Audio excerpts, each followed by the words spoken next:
नमस्कार, आप सभी का स्वागत है मैग्नेट ब्रेन्स में। मेरा नाम है सुमित राणा और मैं आपको बताने जा रहा हूं एक इम्पॉर्टेंट बात, और वो ये कि मैग्नेट ब्रेन्स की वेबसाइट हो, ऐप या यूट्यूब चैनल, आप सभी के लिए सारे कोर्सेज वहां पर दे दिए गए हैं which are available free of cost. कौन से कोर्सेज हैं? कोर्सेज हैं किंडरगार्टन से लेकर क्लास 12 तक के सभी चैप्टर्स।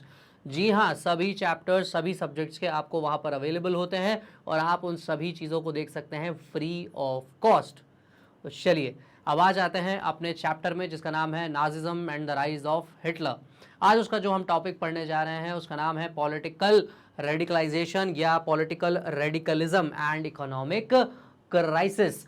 हम यहाँ पर पढ़ने वाले हैं कि जर्मनी में पॉलिटिक्स के हालात क्या थे। क्या आपको याद है, पुराने वीडियो से हमने पढ़ा था, पहले था जर्मन एम्पायर, फिर आया वेमार रिपब्लिक, और फिर वेमार रिपब्लिक को भी लोगों ने पसंद नहीं किया और लोगों ने कहा कि ले आओ फिर से कंजर्वेटिव पावर्स। तो ये पॉलिटिकल इनस्टेबिलिटी जर्मनी में काफ़ी सालों तक रही, उसी को हम आज डिटेल में समझेंगे। और उसके बाद हमने एक चीज़ और पहले भी देखी हुई है कि फाइनेंशियली जर्मनी बहुत वीक था, उसके ऊपर बहुत ज़्यादा कर्ज था, बहुत सारा रेपरेशंस उसको चुकाने थे, उसकी वजह से जर्मनी को और क्या क्या झेलना पड़ रहा था। तो चलिए स्टार्ट करते हैं इस टॉपिक को। और ये है heading, Weimar Republic and Spartacist uprising. ये क्या है? इतना ज़बरदस्त शब्द है, स्पार्टासिस्ट अपराइजिंग। बेसिकली हुआ ये कि जिस तरीके से रशिया में मार्क्स के आइडियाज़ को काफ़ी लोग पसंद कर रहे थे, और जैसे रशिया में फॉर्म हुआ था बोल्शेविक ग्रुप जिसने किया था बोल्शेविक रेवोल्यूशन, उसी तरीके से जर्मनी में भी लोग चाहते थे कि हो जाए क्या, स्पार्टासिस्ट लीग, जो कि चले मार्क्स के आइडियाज पे। ठीक है। और उसके चलते क्या हुआ कि जर्मनी में सोवियत बने वर्कर्स के और सेलर्स के। सेलर कौन? जो जहाज चलाते हैं। वर्कर्स कौन? जो इंडस्ट्रीज में काम करते हैं। तो वर्कर्स और सेलर्स का जो है सोवियत बना। Soviet is basically group. ठीक है, ग्रुप्स बनना चालू हो गए। और बर्लिन कहाँ है? जर्मनी में। बर्लिन जो है वहां पर डिमांड आने लगी कि भाई हमें तो सोवियत स्टाइल की ही गवर्नेंस भी चाहिए। देखिए जरा ध्यान से, कितना इंटरेस्टिंग है जर्मनी का केस। पहले वहां पर एक राजा होता है, फिर सरकार बनती है जो कि डेमोक्रेटिक होती है। अब लोग कह रहे हैं जी हमें तो ये भी नहीं चाहिए, हमें तो एक सोवियत स्टाइल ऑफ गवर्नेंस चाहिए। और ये सोवियत स्टाइल ऑफ गवर्नेंस है क्या? बेसिकली यहां पर बात कम्युनिज्म की बात हो रही है। कम्युनिज्म की बात हो रही है यहाँ पे। ठीक है।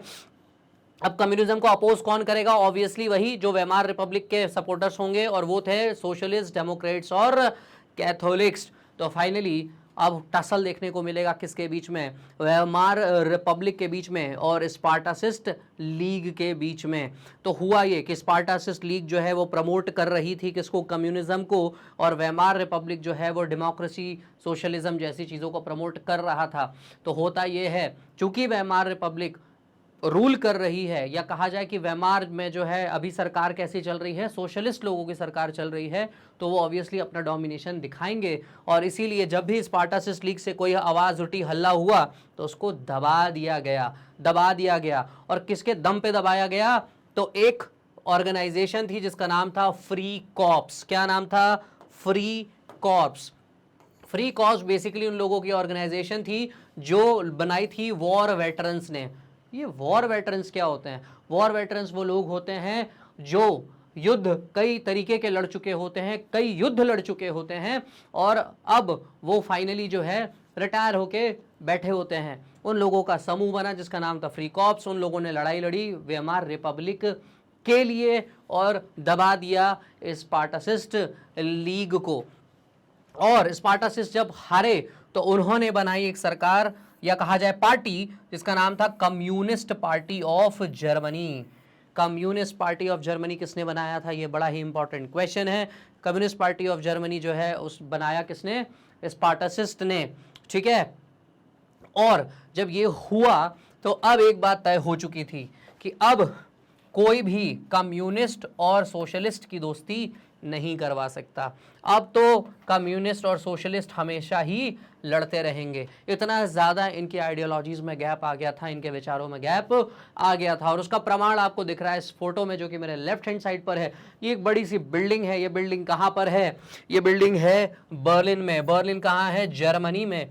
और जर्मनी में सन 1918 और 19 की ये फोटो है, ये ओरिजिनल फोटो है। इसमें क्या दिख रहा है? भीड़ देख रहे हो आप? भीड़ देख रहे हो? ये देख रहे हो, हजारों लोग आपको यहां पर दिखाई दे रहे हैं। यहां देखिए लोग भरे पड़े हैं, यहां पर लोग भरे हुए हैं। ये हो क्या रहा है? ये हो ये रहा है कि स्पार्टासिस्ट लीग जो है, जो कि एक रेडिकल ग्रुप था, वो रैली निकाल रहा है। वो क्या निकाल रहा है? रैली निकाल रहा है। और ये बहुत आम बात थी जर्मनी के गलियों में, जर्मनी की सड़कों पर। और ये सब हो क्यों रहा है? क्योंकि वेमार रिपब्लिक से लोग खुश नहीं थे। ठीक है, चलिए अब आते हैं political radicalisation and economic crisis की हेडिंग पर। बेसिकली हो क्या रहा है कि जर्मनी में जो मैंने कहा पॉलिटिकल इंस्टेबिलिटी आपको काफी दिनों तक दिखाई दे रही है, उसमें बेसिकली आपको रेडिकलिज्म देखने को मिला। रेडिकलिज्म क्या होता है? रेडिकलिज्म का सिंपल सा मतलब होता है कि भाई हमें चेंज चाहिए, अभी चाहिए।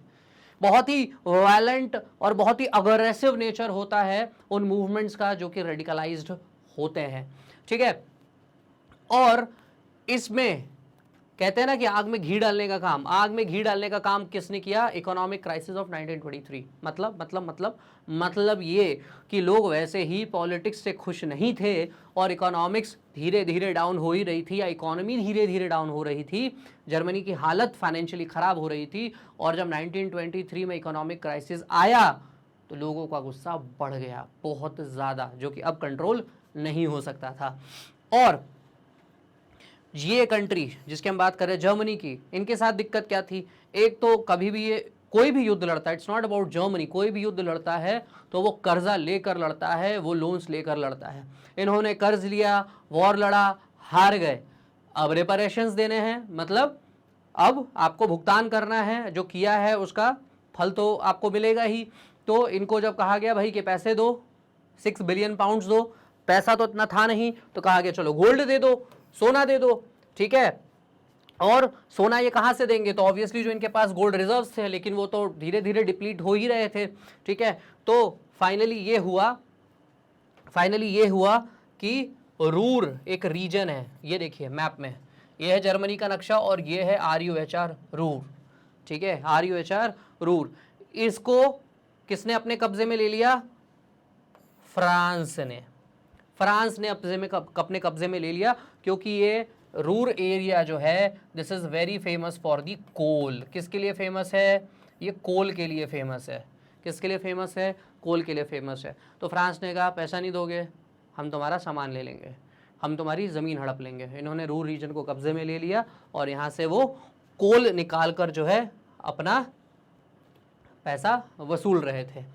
ठीक है, इसके बाद हुआ क्या? जर्मनी ने जो है पैसिव रेजिस्टेंस दिखाया। पैसिव रेजिस्टेंस दिखा सकते, कर तो कुछ सकते नहीं है भाई। आप सीधी सी बात है ना, आप कह सकते हो जी हम जो है इस बात की, हम बात का खंडन करते हैं, हम इस बात को पसंद नहीं करते हैं जिस तरीके से हमारे साथ हो रहा है। That is what basically you can do. ठीक है, तो या फिर कुछ ऐसे काम कर सकते हो जिससे कुछ नुकसान हो सके। तो क्या हो सके? इन्होंने क्या किया? इन्होंने नोट छापना चालू कर दिए। जर्मनी ने पैसिव रेजिस्टेंस दिखाया, एक्टिव तो दिखा नहीं सकते थे, हार चुके थे। इन्होंने पैसिव रेजिस्टेंस ऐसे दिखाया कि इन्होंने जो है नोट छापना चालू कर दिए, और एक्सेसिव छापे, मतलब कोई लिमिट नहीं, मशीन है, घर की है, छापो, छापना चालू कर दिया। छापना चालू कर दिया तो उससे हो गया हाइपर इन्फ्लेशन। हाइपर इन्फ्लेशन कैसे होता है? मैं इकोनॉमिक्स की डिटेल में नहीं जाऊंगा, बस आप आम भाषा में समझ लीजिए कि जब सबके पास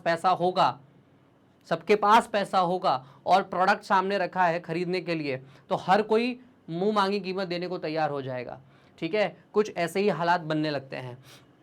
अब हुआ ये कि जो जर्मन मार्क था उसकी वैल्यू कम होने लगी, बहुत कम होने लगी। जर्मन मार्क का मतलब क्या होता है? जैसे हमारा होता है रुपया, वैसे होता था जर्मन मार्क। तो जर्मन मार्क की वैल्यू घटने लगी और सामान के प्राइजेज बढ़ने लगे। ठीक है, जैसे कि एक एग्जांपल दिया हुआ है, दिसंबर का महीना था उस वक्त, है ना, प्राइजेज हैज रीच्ड ट्रिलियंस। इसका मतलब क्या है? ट्रिलियंस बहुत आसान भाषा में समझो कि लेट से अगर आपको एक चॉकलेट खरीदनी है, चलो किसका एग्जांपल ले ले, डेयरी मिल्क का। मान लो आपको डेयरी मिल्क खरीदनी है जो 10 रुपए में अभी आप खरीद सकते हो। इमेजिन करो आप जो है 4 बड़े बड़े सूटकेस भर के नोट लेके जा रहे हो डेयरी मिल्क खरीदने, वही सेम डेयरी मिल्क्स नहीं, वही सेम 10 रुपए वाली एक डेयरी मिल्क जो अभी आप खरीद पा रहे हो, वो जो है आप 4 सूटकेस नोट भर के लेके जा रहे हो वो पर्टिकुलर चॉकलेट खरीदने। इतने बुरे हालात हो गए थे, ठीक है। और जब ऐसी तस्वीरें पूरी दुनिया को दिखाई देती थी तो दुनिया ऑब्वियसली क्या करेगी, सिर्फ सिंपैथी कर पाएगी, सोचेगी वो कितना बुरा हुआ जर्मनी के साथ। और ऐसी तस्वीरें काफ़ी वायरल हो रही थी, ऑब्वियसली कैमरा था तो वायरल होनी ही है। देखिए कुछ तस्वीरें आपके लिए मैं भी लेकर आया हूँ। ये देखिए, ये दिख रहे हैं, ये बड़े बड़े बास्केट्स, कार्ट्स, बैग्स, जो भी कह लो आप। ये बेसिकली ये जो कार्ड्स हैं इन पे पैसा लोड किया जा रहा है, ठीक है। इसके अलावा कुछ लोगों की हालत देखिए, ये जो होमलेस लोग थे, जो जिनके पास घर नहीं थे, वो क्यों लाइन में खड़े हुए हैं कि भैया रात में आज यहाँ पर सोने को जगह मिलेगी।